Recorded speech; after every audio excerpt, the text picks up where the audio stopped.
Diesel fumes hung low in the damp November air, thick enough to leave a greasy film on the roof of the mouth. 3 days. 3 days of roaring engines, flashing yellow strobes, and the frantic high-pitched whine of overstressed hydraulics. Hollis stood by the rusted barbed wire fence, his forearms resting on a cedar post that had been leaning left since the Carter administration. He didn't say a word. He just watched the modern world lose a fight against the dirt. Down in the ravine, a bright yellow 30-ton excavator sat belly deep in a slurry of gray clay and stagnant water. Its tracks were entirely submerged. Next to it, a heavy-duty bulldozer idled its front blade, coated in a thick, unyielding crust of mud. The men operating them were young, their hard hats still a pristine, scratch-free white, their high-visibility vests jarringly bright against the muted dead browns of the autumn landscape. They were engineers contracted by the county, sent to lay a massive concrete drainage culvert across the lower valley before the winter freezes locked the floodplain. They had hit the stump on Tuesday morning. It wasn't just a stump. It was the petrified remnants of a centuries-old bog oak buried 12 feet under the topsoil, its roots acting like iron rebar woven through bedrock. Hollis watched a young man, the foreman, judging by the panicked way he tapped at a ruggedized tablet, wave his arms at the excavator operator. The air brakes of a nearby winch truck hissed a sharp sound that briefly cut through the low rumble of diesel engines. They were trying to rip it out with brute force. Again, a thick braided steel cable, thick as a man's wrist, stretched tight from the winch truck to a heavy logging chain wrapped around the exposed blackened crown of the oak stump. The excavator had its bucket hooked under the root mass, trying to pry upward while the truck pulled. "Fools," Hollis muttered, his voice little more than a dry rasp. He spat a dark stream of tobacco juice into the dead grass. "You don't fight the earth, you negotiate." The excavator's engine pitched into a screaming crescendo. Black smoke belched from its exhaust stack. The metal track spun in the clay, gaining no traction, only digging the machine deeper into the slop. The winch truck's rear tires lifted a fraction of an inch off the ground. The steel cable groaned. It wasn't a sound of bending metal. It was the high, terrifying shriek of individual steel fibers snapping under impossible tension. Hollis didn't step back. He had seen enough snapped cables in his 73 years to know that if it let go, it wouldn't reach him up on the ridge. But the boys down in the hole were too close. Crack. The sound was like a cannon shot echoing off the valley walls. The winch cable parted in the middle. The sheer kinetic energy released sent the two halves whipping through the air. One end lashed back and embedded itself deep into the tailgate of the winch truck, folding the heavy steel like aluminum foil. The other end violently whipped down into the mud, throwing a shockwave of dirty water over the excavator's cab. Silence slammed down on the ravine, broken only by the frantic idling of the surviving engines. The foreman dropped his tablet into the mud. He didn't even try to pick it up. He just stood there staring at the ruined tailgate and the unmoving black mass of the oak stump. The excavator operator opened his door, his face-pale hands visibly shaking as he gripped the handrails.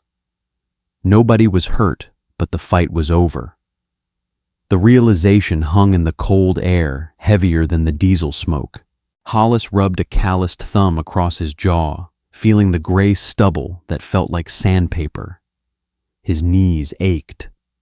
A dull, throbbing pain radiated from his lower back, a permanent souvenir from a lifetime of lifting things that were too heavy for one man. He felt no triumph in their failure. He didn't dislike these kids. They were just out of their depth, relying on torque specs and computerized horsepower to solve a problem that required sheer, unrelenting mechanical violence. Modern machines were designed to work fast to be efficient. But when efficiency met an immovable object, efficiency broke. Down below, the foreman was shouting into a handheld radio, his voice cracking with frustration. Hollis couldn't make out the words, but the body language was universal. They were packing it in. They were going to call the county, tell them it was impossible, tell them they needed explosives or a rerouted pipeline. That meant delays. That meant the lower valley would flood when the spring thaw came, turning Hollis's winter wheat into a drowned, rotting loss. Hollis turned away from the fence line. The wind picked up, biting through his faded canvas jacket. He walked slowly back toward the cluster of outbuildings that made up his farmstead. His boots squelched in the damp earth, a slow, rhythmic sound. He hated being involved. He hated the thought of talking to those college kids down in the mud. He just wanted to drink his instant coffee, read the livestock reports, and go to sleep. But he kept walking past the farmhouse.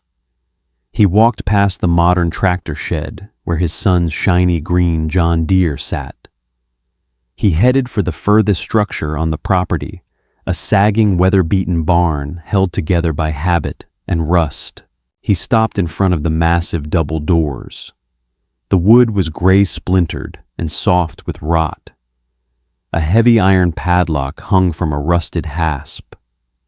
Hollis dug into the deep pocket of his overalls, his stiff fingers sorting through loose change fencing staples and lint until they found the heavy brass key. He didn't want to do this. The thought of the physical labor involved made his chest tighten. But the mud had beaten the computers.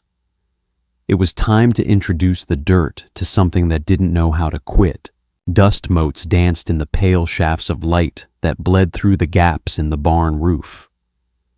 The air inside was freezing, but it smelled distinctly of another century, a heavy masculine cocktail of ancient grease, cracked leather-dry rot, and cold iron. Hollis dragged the heavy wooden doors open, the rusted hinges shrieking in protest, showering his shoulders with flakes of orange oxide. There it sat in the gloom, a massive tarpaulin-draped mountain occupying the center of the dirt floor. Hollis grabbed the corner of the heavy canvas tarp. It was stiff with cold and years of accumulated dust. He braced his boots in the dirt, took a breath that rattled in his aging lungs, and heaved. The canvas slid back with a dry scraping sound, collapsing into a heap and revealing a wall of riveted black iron and tarnished brass. It was a 1912 Case 110 horsepower steam traction engine. It wasn't a tractor. It was a locomotive that had somehow wandered off the tracks. It stood over 10 feet tall, its massive steel wheels nearly as high as Hollis's chest, studded with iron cleats designed to bite into the earth and never let go. It was a brutal, ugly, magnificent piece of machinery, built in an era when engineering meant casting something in solid iron until it was too heavy to break. Hollis ran a bare, calloused hand along the cold steel of the water tank. He hadn't fired this beast in over 6 years. Not since the local parade, when he realized the vibration was doing more damage to his spine than a rodeo. The machine belonged in a museum or a scrapyard. Instead, it was here sleeping. He didn't waste time admiring it. He had maybe 4 hours of daylight left. He shuffled to the back of the barn, where a cord of split hardwood and a few dusty burlap sacks of bituminous coal sat waiting. His lower back screamed as he bent down to grab an armful of dry cedar kindling. He carried it to the firebox at the rear of the engine, his boots crunching on spilled coal dust. Opening the heavy iron firebox door, the smell of ancient soot hit him. He arranged the cedar inside his movements, methodical, driven by muscle memory that predated his arthritis. He stuffed crushed newspaper under the wood, struck a wooden match against his thumbnail, and tossed it in. The paper flared instantly, casting harsh, flickering shadows against the barn walls. Now began the grueling work. Hollis grabbed an empty 5-gallon bucket and walked to the spigot outside. The water was agonizingly cold, splashing onto his cuffs as he hauled it back inside. He had to climb the iron steps to the operator's platform, his knees popping audibly to pour the water into the massive boiler. 5 gallons. 10. 20. He lost count. By the time the water glass showed the boiler was sufficiently filled, he was sweating under his canvas jacket, his breathing ragged and shallow. He went back to the firebox. The cedar was snapping and hissing, throwing off a good bed of coals. He started tossing in chunks of black coal. The fire swallowed them, turning the smoke from a pale gray to a thick, acrid black. Then the waiting. A steam engine doesn't start. It wakes up. Hollis spent the next hour crawling over the iron behemoth with a brass oil can. He filled the grease cups, lubricated the massive connecting rods, the eccentric gear, the steering chains. His hands became coated in a thick black sludge. The barn slowly filled with the smell of wood smoke and hot oil. Gradually, the cold iron began to radiate heat. The boiler ticked and pinged as the metal expanded. Hollis stood on the platform, his eyes fixed on the brass pressure gauge. The needle hovered at 0 for what felt like an eternity. Then a slight tremor. It crept to 10 pounds, then 20. At 50 pounds of pressure, the engine began to breathe. Steam hissed from tiny leaks around the rivets and valves, sending thin white plumes into the cold barn air. The massive machine vibrated with pent-up kinetic energy. It felt alive, dangerous, like a chained animal smelling blood. "Come on, you old bastard," Hollis whispered, not to the machine, but to himself. He wiped a streak of grease across his forehead, leaving a black smear over his deep wrinkles. When the needle hit 120 pounds, the safety valve popped with a violent, deafening shriek, venting excess steam in a blinding white cloud. It was ready. Hollis grabbed the heavy iron throttle lever. It was cold and unyielding. He wrapped his thick fingers around it and pulled it back just a fraction of an inch. Steam rushed into the cylinder. The massive flywheel on the side of the engine groaned, then slowly, agonizingly began to turn. Chuff. The piston stroked. Chuff. The heavy steel connecting rod thrust forward. Hollis engaged the massive clutch lever.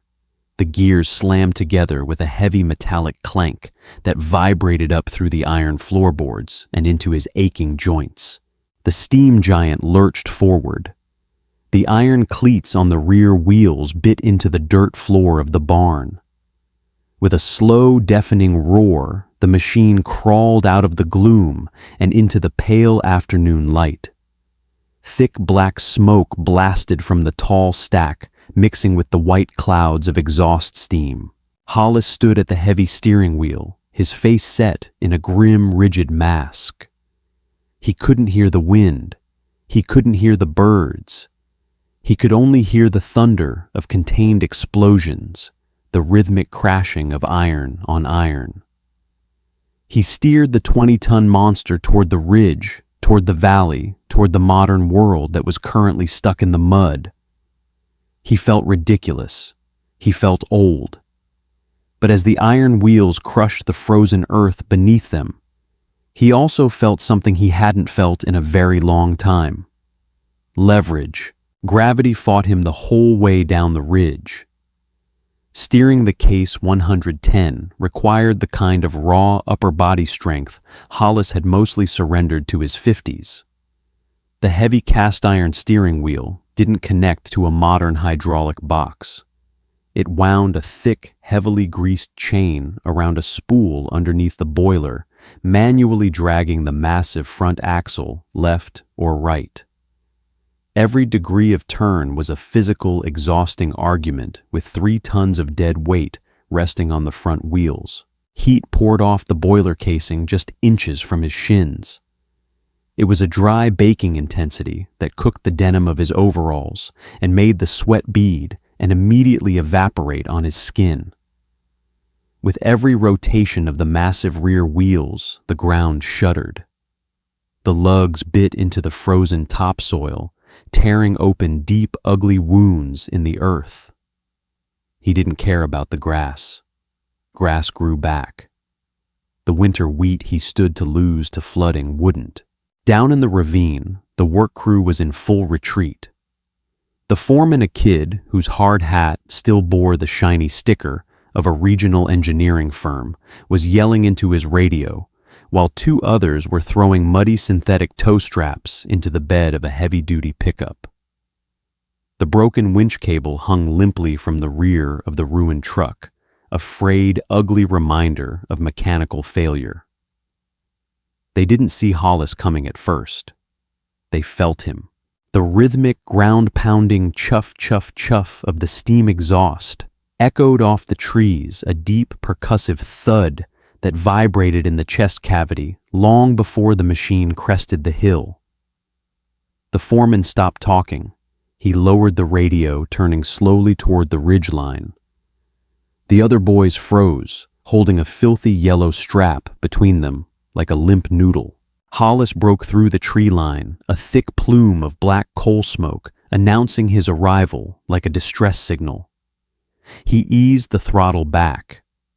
The violent thrashing of the engine smoothed out into a low, threatening rumble.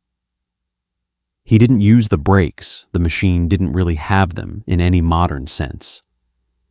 He simply threw the heavy Johnson bar into reverse for a split second, using the engine's massive internal compression to drag the 20-ton beast to a halt at the edge of the mud pit. Silence rushed back in, save for the angry hiss of escaping steam and the pop of burning coal. Hollis leaned over the side of the operator's platform. His face was streaked with black soot, his eyes narrowed against the biting wind. He looked down at the engineering crew. They stared back, their mouths slightly parted. They were looking at him like he had just ridden out of a tear in the space-time continuum. "You boys done playing in the dirt?" Hollis asked. His voice was a dry rasp, barely carrying over the hiss of the safety valve.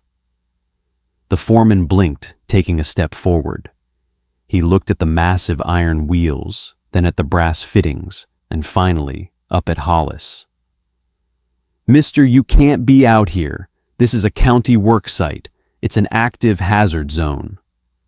"Was active," Hollis corrected, spitting a dark speck of tobacco near the front wheel. "Looks pretty dead from up here. You hit a bog oak." "We hit something." The foreman admitted his defensive posture, dropping a fraction as frustration leaked into his tone. "Snapped a 1-inch steel core cable. It's fused to the bedrock. We're calling the survey team back out. We'll have to dynamite it next week or reroute the pipe. Next week, the ground freezes solid." Hollis said, his grip tightening on the cold iron rail of the platform. "And when the spring thaw hits, the runoff from that ridge has nowhere to go but my lower pasture. I got winter wheat planted there. I'm not drowning my crop because you kids don't know how to pull a tooth." The foreman let out a short, cynical laugh. "With all due respect, sir, that's a 30-ton excavator stuck in the mud. Our winch truck generates 60,000 pounds of pull. This stump isn't coming out. I don't care if you brought a whatever the hell that thing is. It belongs in a parade, not a construction site." Hollis felt the familiar dull ache of anger flaring in his chest. It wasn't a hot, fiery rage. It was a cold, heavy exhaustion. He hated having to explain the physical world to people who only understood numbers on a screen. That truck. Hollis pointed a thick, grease-stained finger at the ruined winch vehicle. Pulls fast. It yanks. Steel cable has no give. You hit a dead stop. The kinetic force has nowhere to go but back into the weakest point. You didn't pull the stump. You just whipped it. He reached over and adjusted the injector valve, sending a fresh surge of cold water into the boiler. The pressure gauge needle twitched. The beast beneath him seemed to take a deep breath. "I don't yank," Hollis said softly, though the ambient noise carried his words perfectly to the men below. "I drag. Now are you going to move that yellow toy out of my way, or do I need to push it?" The foreman stared at the old man, weighing the sheer absurdity of the situation against the crushing reality of his own failure. He looked at the broken truck, then back to the mountain of hot iron and steam. He tapped his radio against his thigh, a nervous, erratic rhythm. "All right," the kid muttered mostly to himself. He waved to the pale-faced kid still sitting in the cab of the stuck excavator. "Track it left. Get the arm out of the way." Hollis didn't smile. He didn't feel vindicated. He just felt the cold wind cutting through his jacket and the deep throbbing ache in his lower back. He grabbed the heavy coal shovel, opened the firebox door, and tossed in 3 large, jagged lumps of bituminous coal. The fire roared a bright, blinding orange that cast long, flickering shadows against the gray afternoon. It was time to go to work. Mud sucked at the foreman's boots with a wet, flatulating sound as he waded closer to the stump. The gray slurry was freezing an icy paste that found every seam in their expensive waterproof gear. The excavator had managed to drag itself 10 feet to the left, its wide tracks churning the clay into a slick, impassable soup, leaving the blackened crown of the bog oak exposed in a crater of dirty water. Hollis slowly backed the case 110 down the gentle slope. He didn't look back.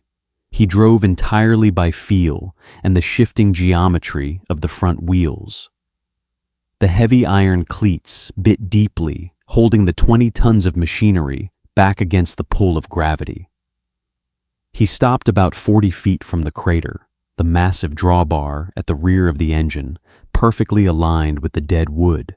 He locked the brakes, killed the main throttle, and let out a long, ragged breath. Getting down from the platform was always the hardest part. His knees protested with sharp electric jolts of pain as he climbed down the cast iron steps. His boots hit the soft earth with a heavy thud.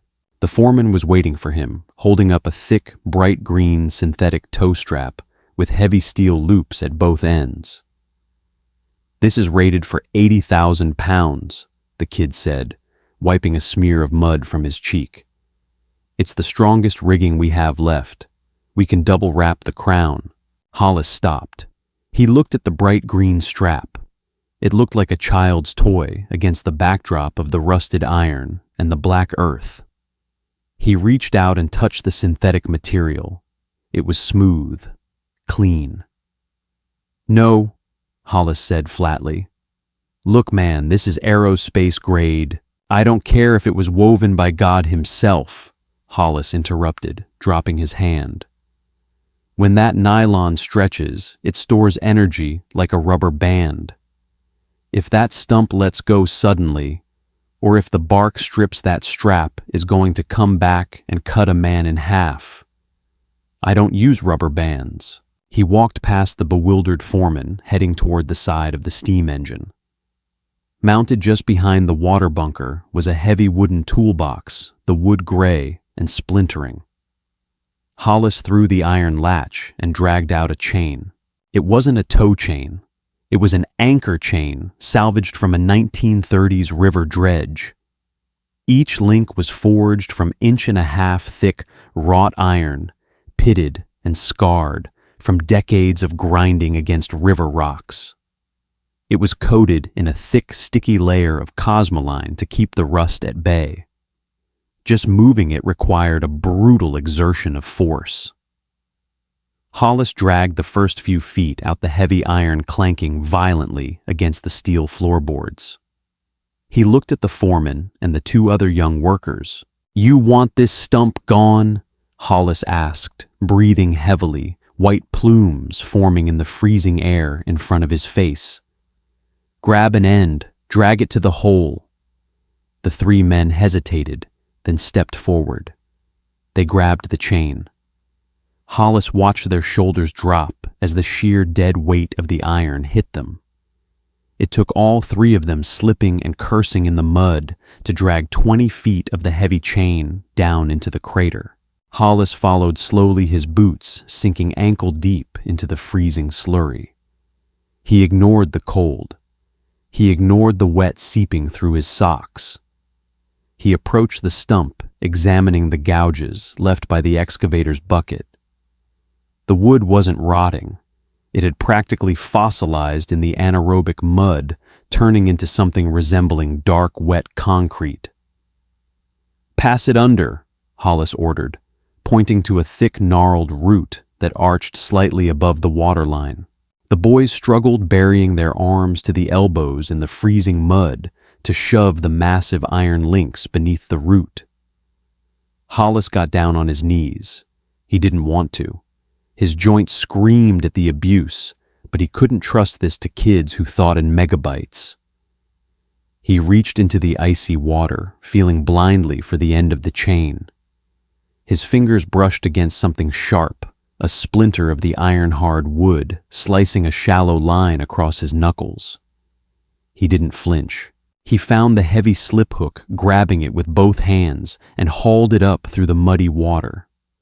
He locked the hook around the main body of the chain, creating a choking noose around the base of the stump. He checked the seating of the links. Iron against petrified wood. No stretch, no snap. Just raw, unyielding connection. "Get out of the hole!" Hollis grunted, using the stump to push himself back to his feet. His lower back locked up, sending a wave of nausea through his stomach, but he forced himself to stand straight.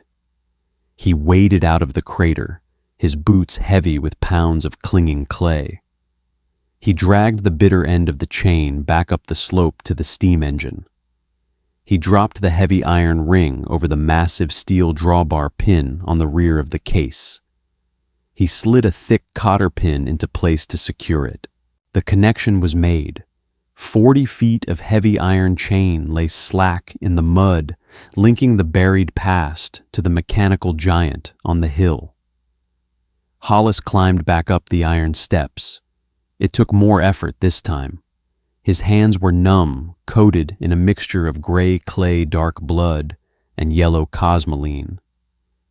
He wiped them off on a greasy rag he kept tucked near the seat. He checked the sight glass. Water level was good. He checked the firebox. The coal was burning with a terrifying white-hot intensity. He looked at the brass pressure gauge. 140 pounds. He was pushing the limits of the century-old boiler. If the safety valve failed, the resulting explosion would level the ridge and turn the machine into 1,000 pieces of lethal shrapnel. He knew the risk. He had rebuilt the valve himself, but metal fatigue was a silent, invisible killer. Hollis looked down. The foreman and his crew had retreated far up the opposite bank, standing near their trucks. They were watching silent, waiting for the old man to fail, just like their modern machines had. Hollis wrapped his aching, scarred hands around the cold iron throttle lever. He didn't look at the boys. He didn't look at the stump. He looked at the brass gauge, feeling the deep, violent thrumming of the boiler through the soles of his boots. He squeezed the latch and pulled the lever back. Steam hissed through the weeping packing glands of the massive cylinder block, a sharp, angry sound that cut cleanly through the low, guttural roar of the firebox. Hollis felt the vibration in his teeth. It wasn't a smooth manufactured hum like the modern diesel engines idling down in the ravine. It was a chaotic, rhythmic thrashing of contained explosions shaking the iron floorboards, rattling the heavy toolbox, and sending deep tremors up through the soles of his boots to settle in his arthritic hips. He gripped the main throttle lever. It was slick with decades of compressed grease and cold sweat. He didn't yank it. He eased it back a fraction of an inch. Hot, high-pressure steam rushed into the chamber. The 9-foot flywheel on the left side of the engine groaned, rotating a few agonizing degrees. The heavy cast-iron drive gears clanked together, a harsh metallic slap that took up the microscopic slack between their worn, grease-packed teeth. 40 feet down the hill, the massive wrought iron anchor chain slowly lifted from the gray slurry. It rose like a rusted serpent, breaking the surface heavy iron links, shedding thick, wet clumps of frozen clay. The dirty water in the crater rippled and sloshed as the chain pulled perfectly straight, forming a rigid, unyielding diagonal line connecting the belly of the steam giant to the throat of the petrified oak. Hollis locked his left hand onto the heavy steering wheel rim, bracing his boots against the iron footrests to anchor his body. He pulled the throttle a hair further back. Chuff! A thick, violent burst of black coal smoke and bright white steam blasted from the tall stack, shooting 30 feet into the biting autumn air. Chuff! The case. 110 lurched forward exactly 1 inch. The massive steel rear wheels studded with deep iron cleats bit hard into the frozen crust of the ridge. They didn't spin. They grabbed the earth, compressing the topsoil, crushing dead wheat stalks into a flat green-brown paste beneath 20 tons of weight. Down in the hole, the stump didn't budge. Tension transferred instantly through the iron chain. Hollis felt it hit the tractor's frame like a physical blow to the jaw. The front wheels of the behemoth shuddered, actually lifting half an inch off the ground for a terrifying fraction of a second before gravity slammed them back down. The entire machine groaned under the impossible load. Thousands of iron rivets holding the pressurized boiler together cried out against the opposing forces of mechanical torque and subterranean dead weight. Pressure inside the boiler began to drop rapidly as the massive cylinder demanded more steam than the fire could instantly boil. The needle on the tarnished brass gauge dipped from 140 down to 120. Hollis kicked the heavy firebox door open with the steel toe of his right boot.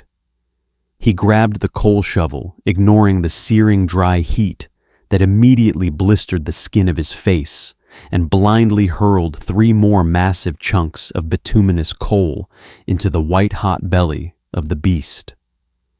He slammed the door shut with a clang that rang sharply over the exhaust beats. "Breathe," he muttered, swiping a mixture of cold sweat and black coal dust from his eyes. His heart hammered against his ribs, an erratic, frightening rhythm, warning him that his body was too old for this level of raw adrenaline. He ignored it. He looked down the slope. The foreman and his crew had stopped pacing. They stood perfectly still beside their dented truck, watching the impossible geometry of the scene unfold. A single wrought iron chain, a relic salvaged from a river dredge, holding a brutal stalemate against an object that had just easily snapped a modern steel core cable. Chuff, chuff, chuff. The single-cylinder engine slowed drastically. The massive flywheel was barely turning now, fighting against immense, unyielding resistance. This was the exact moment a modern diesel machine would stall out its computer, shutting down fuel injection to protect the fragile drivetrain. But the century-old steam engine possessed no computer. It had no safety override, no digital sensors. It simply leaned into the dead weight, applying a constant, brutal, unrelenting torque that modern engines could only dream of producing at 0 revolutions per minute. Hollis watched the chain. It was vibrating. The massive 1.5-inch thick iron links were actually humming like a plucked guitar string, shedding microscopic flakes of dry rust and cosmoline as the tension approached a critical mass. If a single link possessed a hidden fracture, an internal flaw from a foundry casting 70 years ago, it would shatter right now like cheap glass. Iron shrapnel would tear through the air with enough kinetic force to punch cleanly through the boiler casing or through Hollis himself. He leaned far over the edge of the platform, his pale blue eyes fixed entirely on the muddy crater. The water surrounding the stump was actively boiling with escaping methane gas, disturbed from deep within the anaerobic mud. The black fossilized wood sat defiant, locked in the jaws of the earth. He needed more leverage. He couldn't just pull straight. He needed to break the suction seal of the deep clay. Hollis reached for the steering wheel.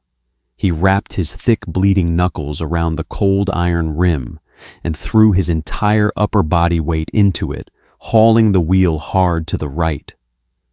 The heavy steering chain underneath the boiler groaned loudly, tightening against the greased spool. The massive front axle shifted slowly. The Case 110 angled slightly on the ridge, changing the vector of the pull by just a few degrees. The right rear wheel began to dig. The iron cleats tore through the frozen topsoil, churning up heavy damp clods of dark brown earth. The wheel sank 4 inches, finding the dense compacted subsoil below. It found absolute traction. Hollis shoved the throttle wide open. A deafening, chaotic roar erupted from the stack. The engine hit its peak power stroke. The ground beneath the ridge literally shook, a localized earthquake generated by boiling water and expanding gas. The individual exhaust beats blurred into one continuous thunderous roar. Down in the mud, a deep resonant crack echoed sharply up the valley walls. It wasn't the sharp, violent snap of breaking steel. It was a wet, heavy, agonizing sound. The sound of something ancient and deeply buried, finally losing its grip on the world. Mud erupted from the crater. It didn't splash. It heaved upward in a heavy, viscous tidal wave, physically displaced by the massive subterranean shifting of the petrified root ball. Hollis didn't let up on the throttle. He kept the massive iron steering wheel cranked hard, right forcing the tractor to walk backward in a brutal, straining arc. The iron dredge chain, stretched as tight as a piano wire, scraped violently against the sharp lip of the ravine, carving a deep, ugly trench into the frozen clay. Sparks showered brightly into the damp grass as the heavy links ground ruthlessly against an exposed slab of flint. Another wet, tearing crack shuddered through the earth, vibrating straight through Hollis's boots. Down below, the young foreman instinctively took a panicked step backward, his clean boots slipping wildly in the slop.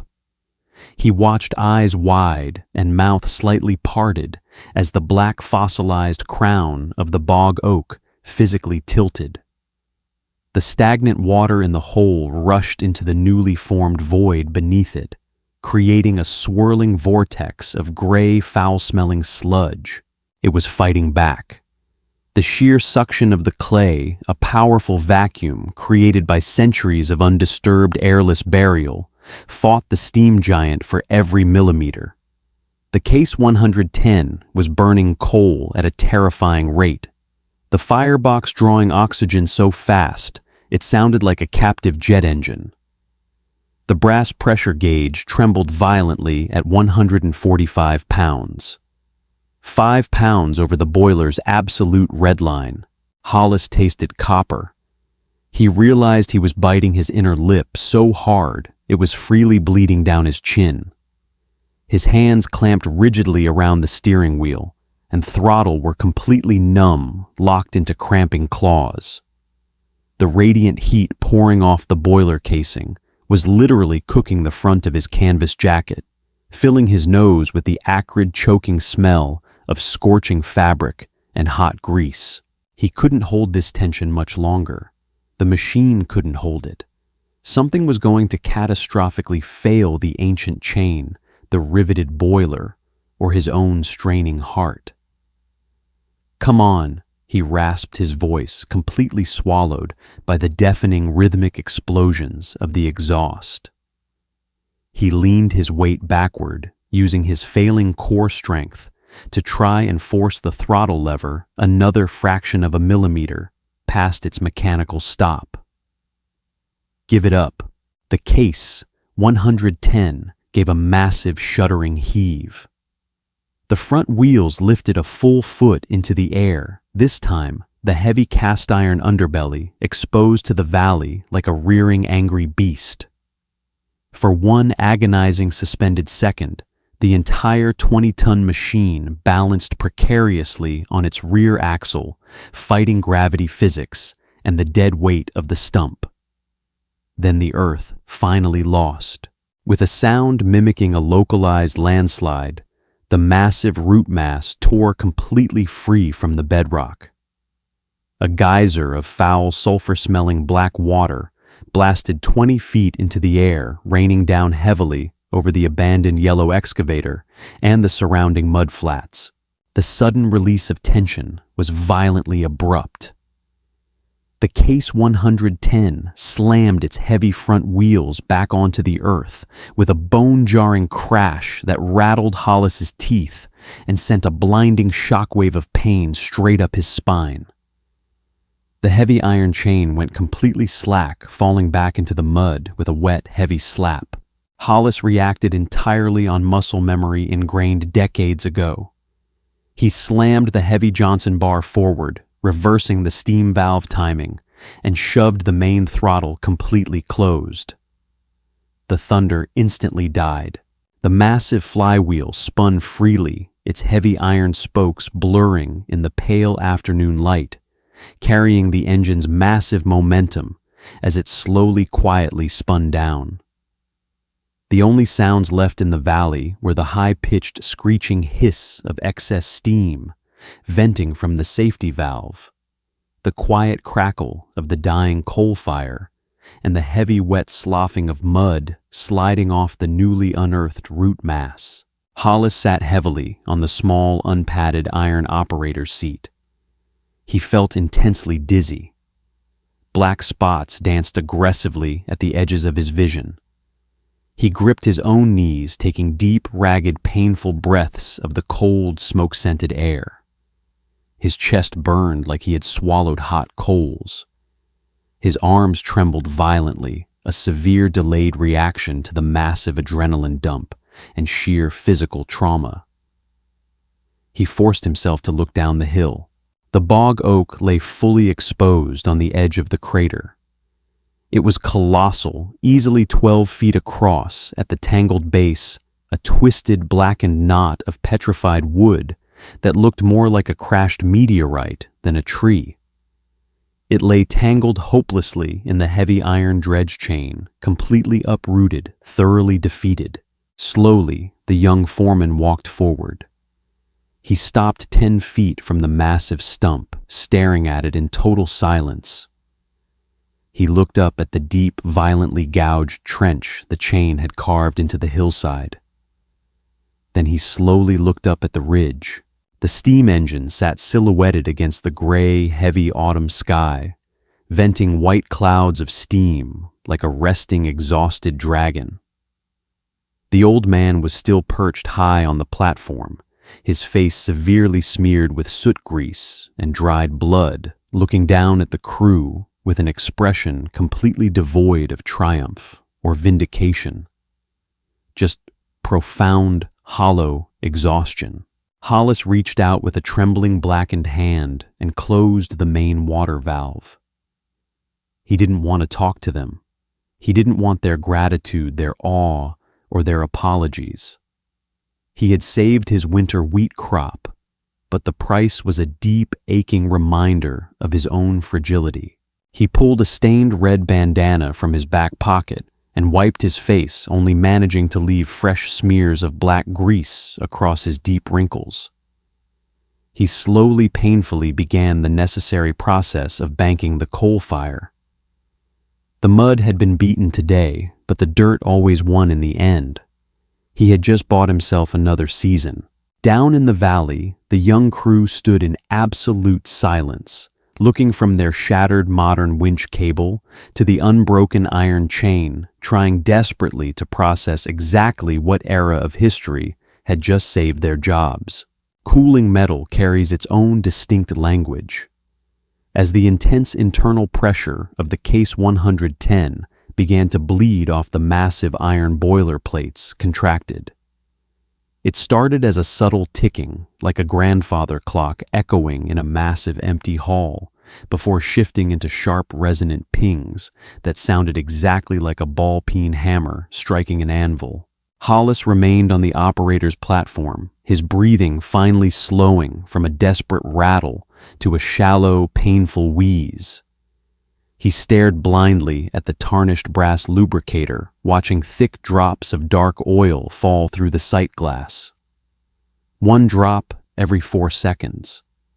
He counted them to keep his mind tethered to the physical world, fighting off the sickening wave of vertigo that threatened to pitch him over the iron railing and onto the frozen earth below. Down in the mud, the young foreman, his hard hat now bearing a smeared, ugly handprint of gray clay, was walking up the ridge. He didn't take the direct route. He followed the deep, violently excavated trench the dredge chain had carved his boots, pausing every few yards as he inspected the sheared flint and crushed limestone. He was mapping the physics of what had just happened, his modern engineering brain, trying to quantify an equation that didn't rely on hydraulic fluid or microchips. Hollis slowly reached for the heavy iron firebox door, kicking it open. The heat that rolled out was still blistering, but the angry white core of the coal fire had faded to a dull, pulsing orange. He grabbed a long steel poker and began breaking up the clinkers, heavy glass-like chunks of fused impurities that choked the airflow. The physical effort required to push the heavy iron rod back and forth made his shoulder joints grind. Footsteps crunched on the frozen grass behind the tractor. "Don't stand behind the rear wheels!" Hollis rasped his voice, sounding like 2 dry stones rubbing together. He didn't turn around. "Machine weighs 20 tons. Brakes are just friction bands on the differential. If the pin shears, it'll roll back and crush you before you can blink." The footsteps abruptly scrambled sideways, stopping near the massive left wheel. Hollis finally turned. The young foreman stood there looking up. Up close, the kid looked even younger, maybe 24, with pale skin that was currently flushed red from cold and adrenaline. He looked at the massive iron gears, the exposed connecting rods, and the heavy leather drive belts. He looked at it the way a man might look at an unexploded bomb. "Tyler," the kid said suddenly, his voice tight. "My name is Tyler." Hollis just looked at him, wiping a streak of black grease off his nose with the back of a completely numb hand. "You got your stump out, Tyler." "Yeah." Tyler swallowed hard, his Adam's apple bobbing above the collar of his high-visibility jacket. He pointed a shaking finger at the iron beast. "What kind of torque does this thing produce?" Hollis let out a short, hollow exhale that might have been a laugh if his chest didn't hurt so much. He leaned his forearms against the cold iron railing. "Torque is a modern measurement. We didn't measure things in foot-pounds back when they cast this block. We measured it in plow bottoms. It pulls 12 bottoms through virgin prairie sod." Tyler shook his head clearly, not understanding the agricultural reference, but understanding the gravity of it. Our winch was rated for 60,000 pounds of line pull. It just ripped the steel to pieces. You didn't even spin your tires. Tires bounce, Hollis said flatly. Rubber flexes. Your modern machines are built light so you can trailer them down the highway. You rely on gear reduction and hydraulics to make up for a lack of mass. But when you hit a dead stop, light machines just dig their own graves. He gestured vaguely to the heavy cast iron boiler. This old girl isn't efficient. She drinks water and eats coal like a demon. But she weighs 40,000 pounds empty. Cast iron and water. When you connect 40,000 pounds of dead weight to an immovable object with a solid iron chain, you don't get snap. You get a direct transfer of kinetic energy. The weakest point fails. Today, the Earth was the weakest point. Tyler looked down at his muddy, expensive composite toe boots. The arrogance he had carried earlier that afternoon was completely gone, washed away in a geyser of black swamp water. He looked back up at the old man, his expression stripped down to raw, vulnerable respect. "I owe you an apology, sir," Tyler said, the words coming out awkward and stiff. "I told my supervisor you were just some crazy old guy in a parade float. I was wrong." Hollis looked away, staring out over the gray, dead fields. He hated apologies. They required a response, a shifting of emotional gears he was too tired to engage. "Don't apologize to me. Apologize to the dirt. You underestimated it." He reached down and grabbed the heavy wooden handle of the coal shovel. "Now, unless you plan on standing there until you freeze to the ground, go down into that hole and unhook my chain. Drag the end up here and drop it over the drawbar. I want to go home." Tyler nodded quickly. "Yes, sir. Right away." He turned and half slid, half ran back down the steep slope toward the crater, yelling orders at the two other crew members who were still standing near the ruined trucks. Hollis watched them struggle with the heavy iron links. He felt the cold November wind slice through his canvas jacket, finding the sweat-soaked flannel underneath. The adrenaline had completely evaporated, leaving behind a cold, hollow shell of a body that felt every single one of its 73 years. He turned back to the boiler, his hands shaking violently as he reached for the injector valve. He had to get the machine back to the barn before his body simply shut down. Shadows stretched long and thin across the frozen pasture, painting the dead grass in bruised shades of purple and charcoal. The journey back to the outbuildings was agonizingly slow. Without the fiery imperative of the buried stump, the Case 110 crawled at a sluggish 2 miles per hour. Every imperfection in the ground, every frozen rut, every buried fieldstone transmitted a harsh metallic jolt straight up through the unpadded iron platform and directly into Hollis's crumbling vertebrae. He drove with one hand draped over the heavy steering wheel, his jaw clenched so tightly his teeth ached. The exhaust beats were muted now, a soft, lethargic chuff. Chuff, as he fed the firebox only the bare minimum of coal required to maintain 50 pounds of pressure. Just enough to move. He crested the final rise, the dilapidated roof of his old barn coming into view against the fading light. Parked beside the gleaming modern aluminum siding of the new equipment shed sat his son's tractor. It was a massive climate-controlled John Deere with 12-wheeled duals GPS auto steering and a cab quieter than a luxury sedan. Hollis stared at the green plastic hood as he rolled past. His son Wyatt was in the city this week, attending some corporate agricultural seminar about yield mapping and drone surveillance. Wyatt didn't know how to run the steam engine. He had called it a liability and a widowmaker. He wasn't entirely wrong. But as Hollis felt the deep, radiant heat of the iron boiler against his frozen legs, he knew Wyatt would never understand the profound, intimate connection between a man, a fire, and the earth. Modern farming was a video game played through polarized glass. He steered the massive iron beast through the wide, rotting doors of the old barn.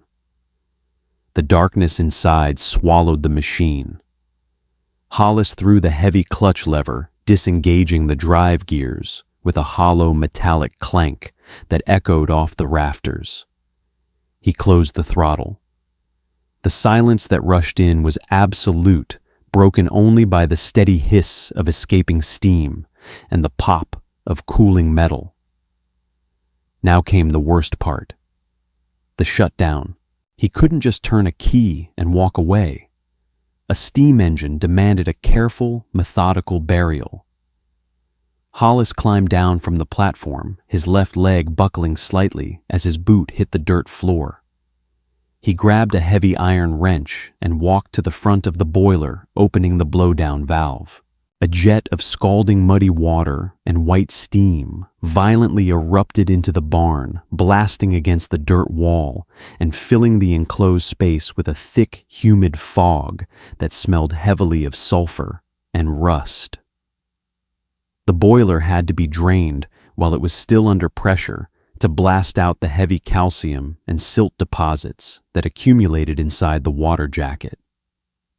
If left to settle, the mud would harden like concrete, ruining the iron plates. He waited until the roar of the blowdown subsided into a wet sputter, then closed the valve. He walked to the rear of the machine, his breath visible in the freezing damp air. He opened the ashpan doors beneath the firebox. Using a long, flat-bladed iron hoe, he painstakingly dragged the glowing red coals and gray ash out onto the dirt floor. The radiant heat briefly warmed his numb face, casting a harsh, demonic underlight onto the riveted steel. He grabbed a galvanized bucket of water and threw it over the coals. The barn instantly filled with a blinding cloud of choking sulfurous smoke. Hollis coughed harshly, a deep rattling sound that tasted of old tobacco and iron dust. He spent another 30 minutes wiping down the exposed machine surfaces, the crosshead guides, the piston rod, the eccentric gear with a heavy rag soaked in thick oil. If he left the raw steel exposed to the damp November air, it would flash rust before morning. His fingers were stiff, clumsy, moving entirely on rote memory. Finally, he dragged the heavy, stiff canvas tarp back over the top of the boiler, hiding the tarnished brass and the blackened stack. He walked to the barn doors, dragged them shut on their screaming hinges, and snapped the heavy brass padlock closed. He stood outside in the dark for a long moment.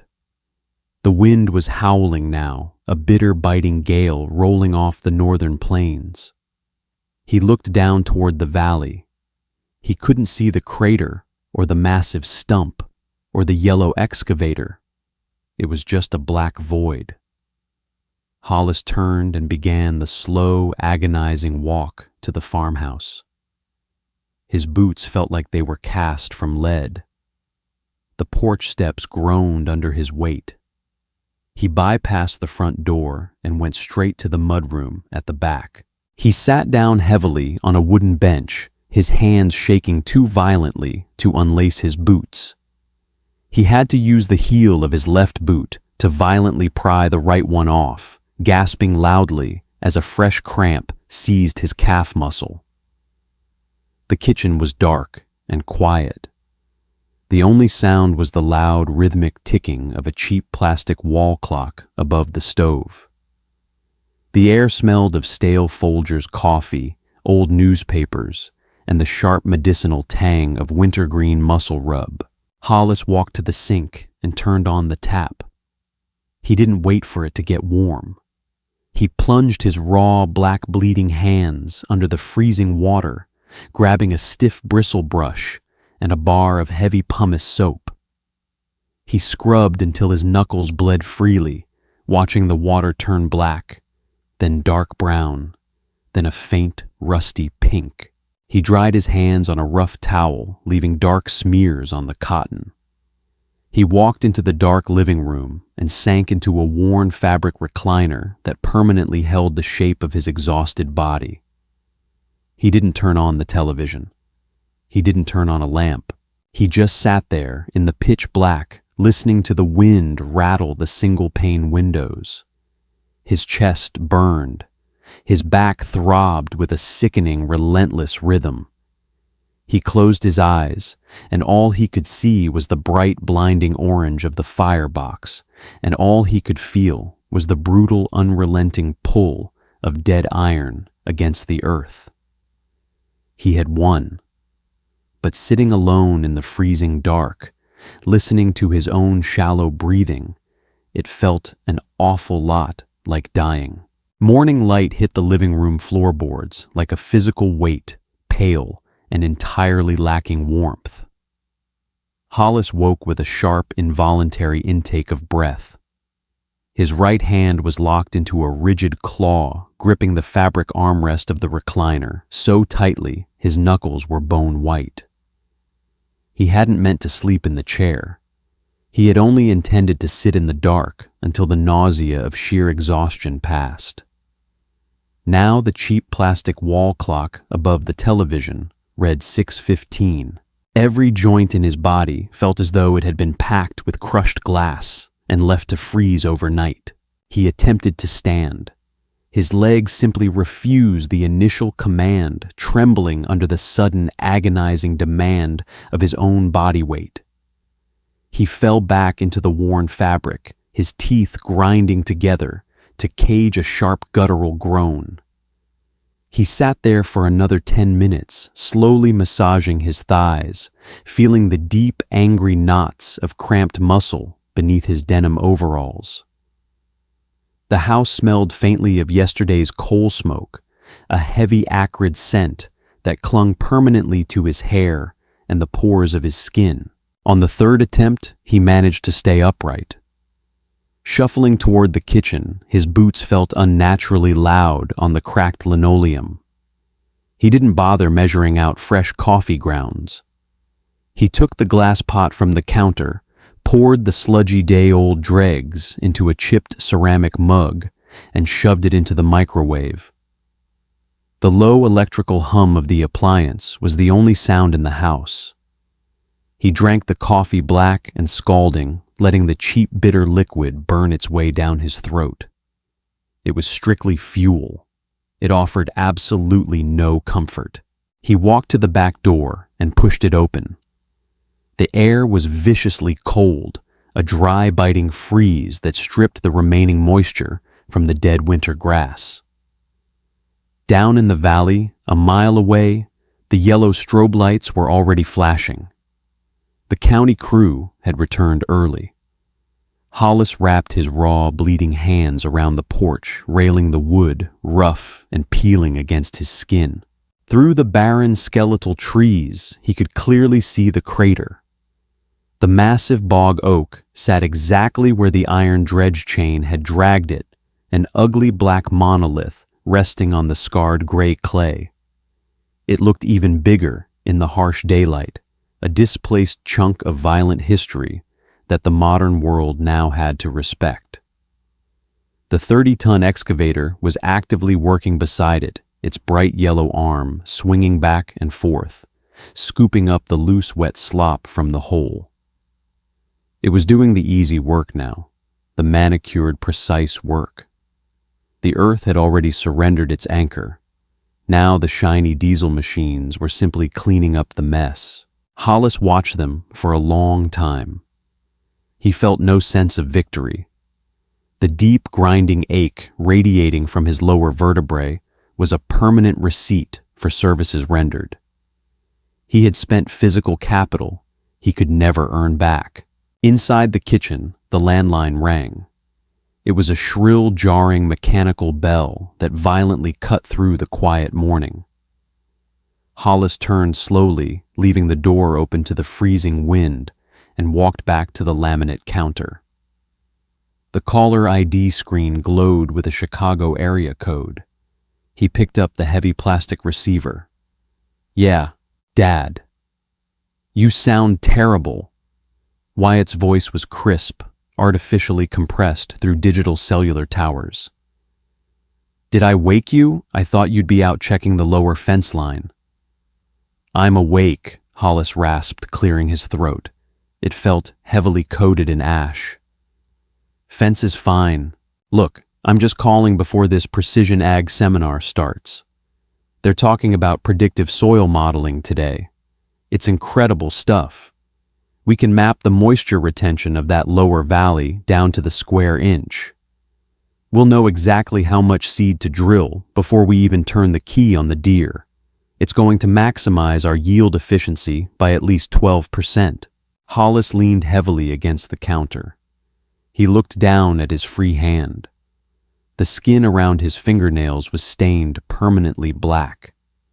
The deep cut across his knuckles, courtesy of the petrified wood, was sealed shut with dried blood and a fine layer of yellow cosmoline. "That's good, Wyatt. Real good. Did the county guys finish that culvert?" Wyatt asked, the chaotic distraction of a busy hotel lobby echoing loudly in the background. "They said they were going to have it wrapped by Thursday." Hollis looked out the window toward the valley. He could faintly hear the backup alarm of a dump truck drifting on the northern wind. "They hit a stump, a big one. Oh, great." Wyatt sighed, the frustration evident even through the digital static. "They'll delay the project till spring. We're going to lose the winter wheat to flooding. I told you we should have planted higher up. Did they bring in a bigger excavator?" "No," Hollis said quietly. "They got it out." "Really, how?" Hollis closed his eyes. He thought about the deafening roar of the steam exhaust, the terrifying high-pitched vibration of the iron chain, the smell of scorching grease, and the way Tyler had looked at the case 110 like it was a monster dragged out of the underworld. He thought about explaining to his son that dirt didn't care about predictive modeling or yield efficiency. Dirt only respected blunt, unyielding force. "They managed," Hollis said. His voice was completely flat, entirely devoid of ego. "Just had to change their angle." "Well, good for them. At least the tax dollars are doing something. I gotta run, Dad. First session is starting. Take it easy today, all right? Don't go pulling any muscles lifting feed bags. Let the auger do the work." "I will. Goodbye, Wyatt." Hollis hung up the phone.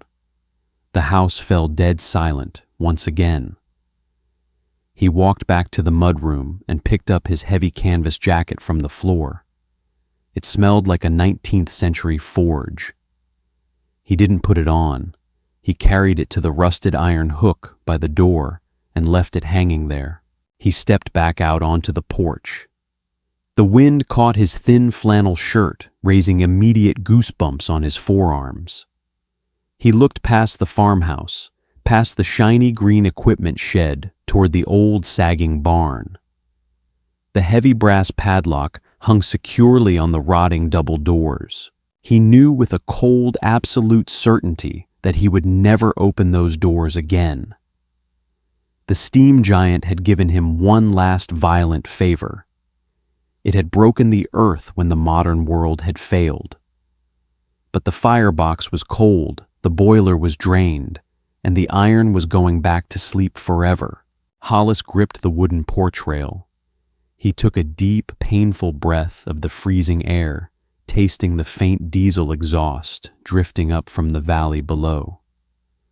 He turned his back on the outbuildings and walked inside, gently pulling the heavy door shut against the coming winter.